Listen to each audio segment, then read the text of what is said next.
Principal naman ang kanyang ina sa isang public school sa Laguna. Dahil nga parehong guro ang mga magulang, malaking bagay para sa kanila na matutunan ni Ara ang kahalagahan ng edukasyon. Ito rin ang naging dahilan kung bakit lumaki si Ara na consistent honor student. Kasabay ng kanyang pag-aaral, nabuo rin ang pangarap ni Ara na maging beauty queen.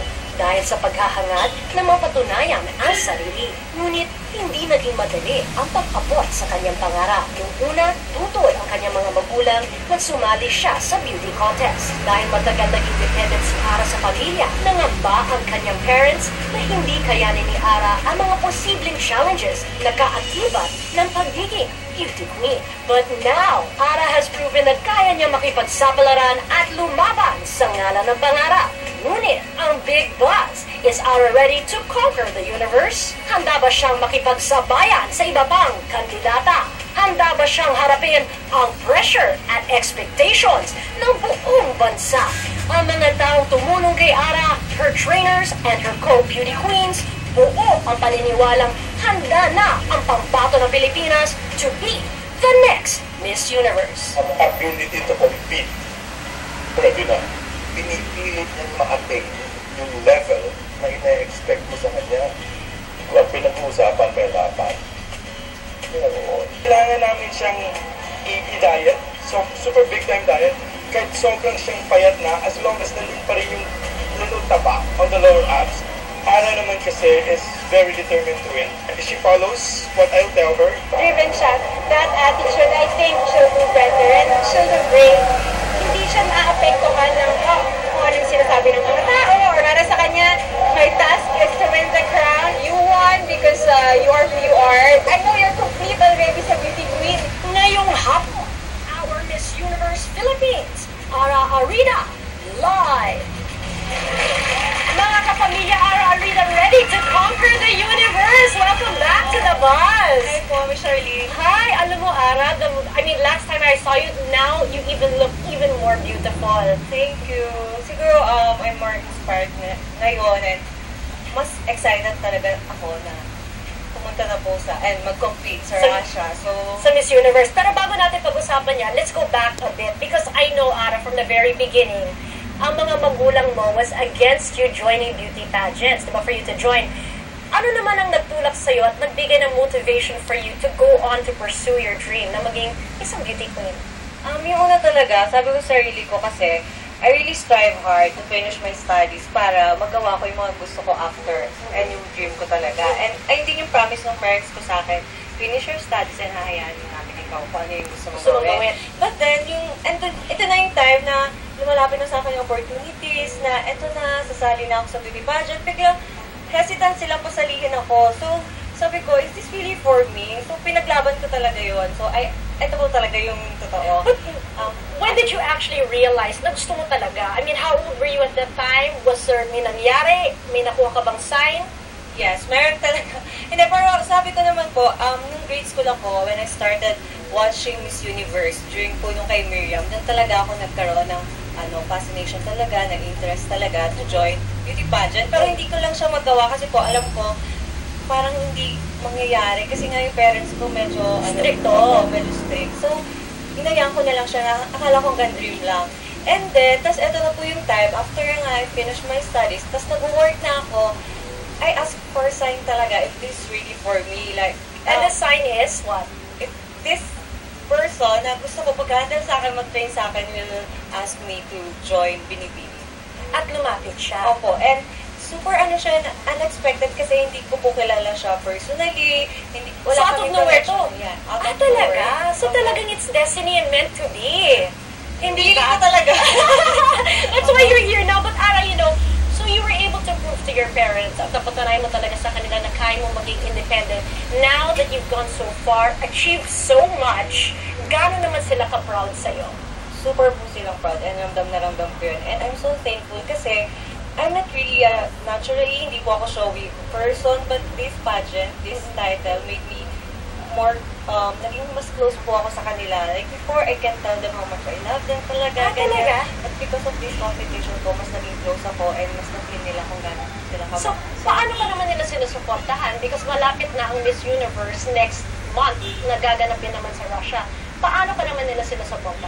Actually, nabigla po ako when they both tell me na manonood po sila sa Russia Live with my sister. And ayun, sobrang nakaka-touch kasi po, my father is a retired teacher po. And dati sinasabi namin na parang yung pera niya for the retirement, sabi namin, parang we want to put up a business dahil dun sa retirement fee na po yun. Pero hindi po nila ginawa. Tapos ngayon, yung that money, yun yung gagamitin po nila to fly sa Russia. So parang sobrang, sa akin po, it really means a lot na before, kasi parang it was 3 years na po, yung that money talaga sabi namin kailangan parang for business, para po lumaki, ganyan. Pero kinip po talaga nila. Siguro dahil nga, hindi naman namin nakalain na mangyayari po to. So, I'm so happy talaga na dun ginamit ng father ko yung pera niya, yung para po panoorin po nila ako ng live. Doon talaga makikita din yung unconditional love ng parents, diba? Let's say kahit as a child, even if the parents don't agree on what we want, we will always support what would make our children happy, katulad nga na nangyari sa'yo. Now, Ara, malapit na rin ang Miss Universe sa Russia. There's so much pressure at grabe din talagang expectations sa'yo, di ba? Nagsimula ang winning streak kay Mutia Datul, Megan Young, and recently kay Cindy Miranda, pumasok din siya sa top 10. Gaano katindig ang pressure naman na nararamdaman mo ngayon? Sa akin po, I'm thankful kasi from the start, andun na yung pressure, ramdam ko na yung pressure since from Binu, Shamsi, and Janine. Nung ako po yung nanalo, from the start talaga, andun na yung pressure. So thankful ako kasi naramdaman ko na po siya. So ngayon po, tinitake ko na lang siya ng positive po lahat. Nagagawin ko silang inspiration, motivation, and I'm so happy na nanalo sila kasi lagi lahat sinasabi sa akin, hindi lang buong country, buong Philippines yung naghihintay sa akin. Buong mundo yung naghihintay kung sino yung candidate ng Philippines sa Miss Universe. At saka hindi rin biro to be able to represent yourself at yung buong bansa and millions of the Filipinos all over the world, hindi ba? But isa rin sa mga talagang deciding factors talaga sa Miss Universe ay yung question and answer portion, di ba? Ang sinasabi nila, di ba, minsan kahit gaano kaganda pa naman ang performance mo sa swimsuit, sa long gown, nagkakatalo talaga sa Q&A. Kaya tatanungin kita, if I were to ask you, why do you want to become Miss Universe? Anong magiging sagot mo? I want Miss Universe because this is my dream, my ultimate dream since I was a kid. And not only that, because I myself, I know that I'm here not just only to show to everyone that I represent the Filipino, but also because when you know yourself that you want to inspire others and to touch lives, it's that what makes you really Miss Universe. And that is why I want to be Miss Universe. About beauty and brains na may puso talaga. Maraming salamat sa'yo. Thank you so much, Ara. We wish you the best. We are so excited. At sabi nga nila, di ba, things come in 3. So, dalawa na yung crown natin, Super National, Miss World, and ikaw na magdadala ng Miss Universe crown sa atin, hindi ba? Opo. Maraming salamat. Of course, okay, the Miss Universe ay gaganapin when? Miss Universe will be on November 9 po in Moscow, Russia. Okay. And aalis ka ng? Aalis po ako na October 21. October 21. Pero Yes. paano naman kami makakatulong sa'yo? Yes, I know the voting right now is open in Miss Universe. You can visit the Miss Universe website po. It's www.missuniverse.com. And then you just click my profile pic there, and then you can start voting po. Okay, alright. So I do hope that every one of you po, please Yes. vote po. Kasi it's really, malaking factor po siya.